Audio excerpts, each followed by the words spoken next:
আল্লাহর হাবিব সাল্লাল্লাহু আলাইহি ওয়াসাল্লাম জিজ্ঞাসা করলেন, তোমরা কেন এখানে বসেছো?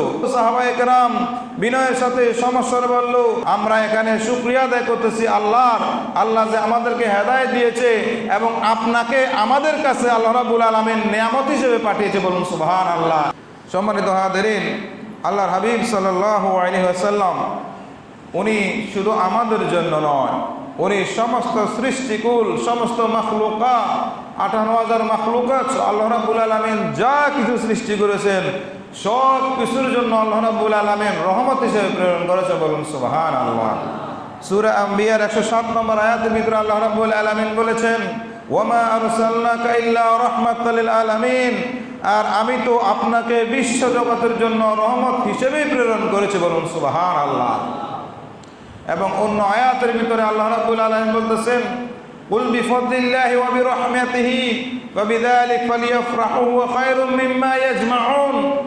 কুল, হে রাসূল আপনি বলে দিন, বিফাদলিল্লাহি ওয়া বিরহমাতিহি, আল্লাহর নিয়ামত এবং রহমত পেয়ে ফালইফরাহু, তারা যেন আনন্দিত হয়। বলুন সুবহানাল্লাহ। তারা যেন কি হয়? আনন্দিত হয়। তো আল্লাহর রহমত এবং নিয়ামতের ভিতরে সর্বশ্রেষ্ঠ নিয়ামত হচ্ছে আমার নবী মুহাম্মদুর রাসূলুল্লাহ সাল্লাল্লাহু আলাইহি ওয়াসাল্লাম, ঠিক কিনা? সম্মানিত হাজিরিন, তাহলে প্রথমে আমরা সাব্যস্ত করলাম যে আল্লাহর হাবিব সাল্লাল্লাহু আলাইহি ওয়াসাল্লাম হচ্ছে রহমত। আল্লাহর হাবিব সাল্লাল্লাহু আলাইহি ওয়াসাল্লাম কি? রহমত। এরপরে আমরা আরেকটা জিনিস পবিত্র কোরআন থেকে সাব্যস্ত হয় যে কুল বিফাদলিল্লাহি ওয়া বিরহমাতিহি ফাবিযালিকা ফালইফরাহু ওয়া খায়রুম মিম্মা ইয়াজমাউন, যে তারা যখন আল্লাহর রহমত পেয়ে তারা কি হয়? ফালইফরাহু, তারা যেন কি হয়? আনন্দিত হয়। সম্মানিত হাজিরিন, আমার নবী শ্রেষ্ঠ রহমত, শ্রেষ্ঠ নিয়ামত। এরপরে অন্য আয়াতের ভিতরে আল্লাহ রাব্বুল আলামিন বলেছেন, লাকাদ মান্নাল্লাহু আলাল মুমিনিনা ইয বাআসা ফীহিম রাসূলা, আল্লাহ রাব্বুল আলামিন মুমিনদের জন্য দয়া করেছেন উনি যখন তাদের কাছে একজন রাসূল তথা আমার নবীকে প্রেরণ করেছেন। বলুন সুবহানাল্লাহ। সম্মানিত হাজিরিন, পবিত্র কোরআন দ্বারা সাব্যস্ত হয় যে আমার নবী মুহাম্মদুর রাসূলুল্লাহ সাল্লাল্লাহু আলাইহি ওয়াসাল্লাম হচ্ছে এই সৃষ্টিকুলের মধ্যে সর্বশ্রেষ্ঠ নিয়ামত। বলুন সুবহানাল্লাহ। এবং নিয়ামত পাওয়ার পরে শুকরিয়া আদায় করলে সেটা কি হয়? বিশেষ করে নবী মুহাম্মদুর রাসূলুল্লাহ সাল্লাল্লাহু আলাইহি ওয়াসাল্লাম উনি যে নিয়ামত, সেই নিয়ামত পেয়ে সাহাবায়ে কেরাম ওনার জীবনী, ওনার মিলাদ আলোচনা করতেছেন, ওনাকে পেয়ে খুশি উদযাপন করতেছেন। সেই খুশির বিনিময়ে কি পেলেন? আমরা সহিহ মুসলিম শরীফের 2701 নম্বর হাদিসের ভিতরে আমরা দেখি, ওয়া ইন্না রাসূলুল্লাহি সাল্লাল্লাহু আলাইহি ওয়াসাল্লাম خرج على حلقة من أصحابه فقال ما أجلسكم؟ قالوا جلسنا نذكر الله ونحمده على ما هدانا للإسلام ومن به علينا. قال الله ما أجلسكم إلا ذاك. قالوا والله ما أجلسنا إلا ذاك. قال أما إني لم أستحلفكم تهمة لكم ولكني آتاني جبريل فأخبرني أن الله عز وجل يباهي بكم الملائكة. হাদিসের শরত আপনাদের সামনে তুলে ধরতেছি। وإن رسول الله صلى الله عليه وسلم خرج على حلقة من أصحابه, আল্লাহর হাবিব সাল্লাল্লাহু আলাইহি ওয়াসাল্লাম মসজিদের পাশ দিয়ে যাচ্ছেন, দেখলেন সাহাবায়ে কেরাম একটা গোল হয়ে একটা হালকা করে বসে আছেন, তারা আলোচনা করতেছেন। আল্লাহর হাবিব সাল্লাল্লাহু আলাইহি ওয়াসাল্লাম জিজ্ঞাসা করলেন, মা আজলাসাকুম, কিসে তোমাদেরকে এখানে? ওয়ামা আজলাসাকুম, তোমরা কেন এখানে বসেছো? তোমরা এখানে কেন বসেছো? ক্বালু, সাহাবায়ে কেরাম বিনয়ের সাথে সমস্যার বলল, জালাসনা নাযকুরুল্লাহ ওয়া নাহমাদু আলা মা হাদানা লিল ইসলাম ওয়া মান্না বিহি আলাইনা, আমরা এখানে শুকরিয়া আদায় করতেছি আল্লাহ যে আমাদেরকে হেদায়েত দিয়েছে এবং আপনাকে আমাদের কাছে আল্লাহ রাব্বুল আলামিন নিয়ামত হিসেবে পাঠিয়েছে। বলুন সুবহানাল্লাহ। লাকাদ মান্নাল্লাহু আলাল মুমিনিনা ইয বাআসা ফীহিম রাসূলা, কোরআন বলতেছে লাকাদ মান্নাল্লাহু আলাল মুমিনিন, আল্লাহ রাব্বুল আলামিন মুমিনদের উপরে দয়া করেছেন।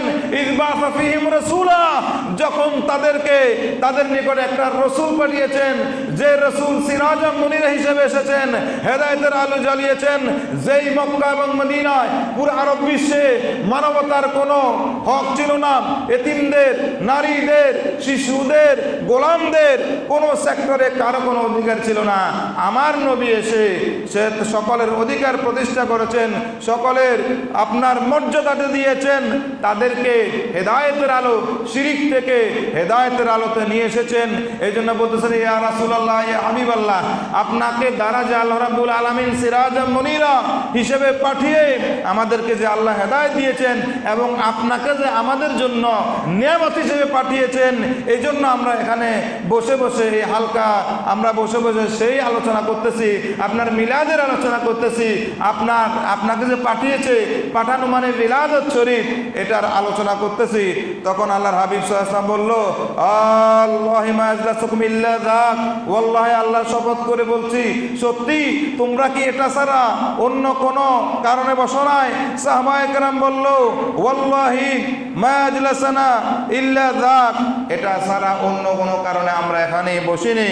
আল্লাহর হাবিব সাল্লাল্লাহু আলাইহি ওয়াসাল্লাম বলতেছেন, আমা ইন্নী লামাস্তাহলিফকুম তুহমাতাল লাকুম ওয়ালাকিন আতানি জিবরিল ফাআখবারনি আন্নাল্লাহা আযজা ওয়া জাল্লা ইউবাহি বিকুমুল মালায়েকা, আমি তোমাদেরকে অবিশ্বাস করে তোহমত দিচ্ছি না, কিন্তু আমার কাছে এইমাত্র জিবরিল আমিন ফেরেশতা আসলো এবং বলল, আল্লাহ রাব্বুল আলামিন তোমাদের এই আমলটা আমাকে পেয়ে আমার বেলাদত শরীফ এবং আমি যে তোমাদেরকে হেদায়েত দিয়েছি, এই সব কিছুর জন্য যে শুকরিয়াতান তোমরা এখানে একত্রিত হয়েছ, বসেছ, আলোচনা করতেছ, এই আলোচনাটা, এই মজলিসটা আল্লাহ রাব্বুল আলামিন এত বেশি পছন্দ করেছেন, এটা নিয়ে আসমানের জগতে আসমানবাসীদের সাথে আল্লাহ রাব্বুল আলামিন তোমাদেরকে নিয়ে গর্ব করতেছেন। বলুন সুবহানাল্লাহ।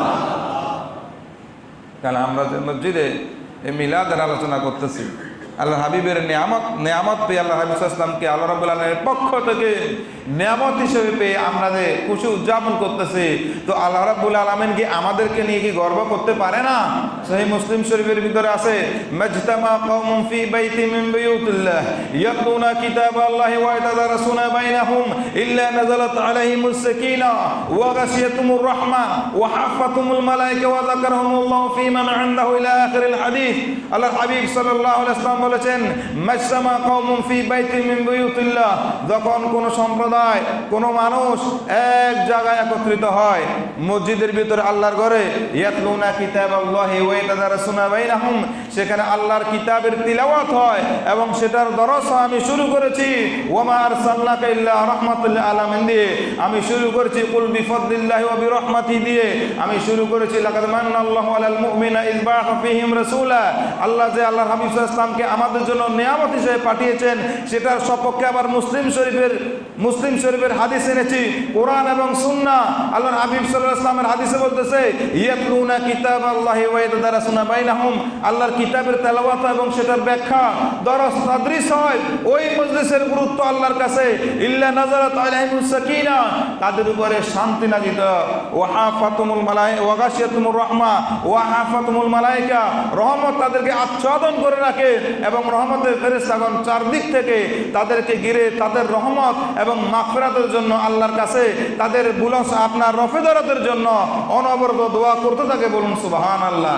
শুধু তাই নয়, ওয়া যাকারহুমুল্লাহু ফী মান ইনদাহু, যারা কোরআন আয়াত তেলাওয়াত করে, কোরআনের ব্যাখ্যা করে, দরস তাদরিস, কোরআনের ব্যাখ্যা হাদিস দ্বারা, সুন্নাহ দ্বারা, অর্থাৎ যৌক্তিকভাবে পুঙ্খানুপুঙ্খ রূপে সুন্দর করে যারা তুলে ধরে বিশ্লেষণ করে, তখন আল্লাহ রাব্বুল আলামিন ওই মজলিসকে নিয়ে আসমানের জগতে তাদেরকে নিয়ে গর্ব করে। বলুন সুবহানাল্লাহ।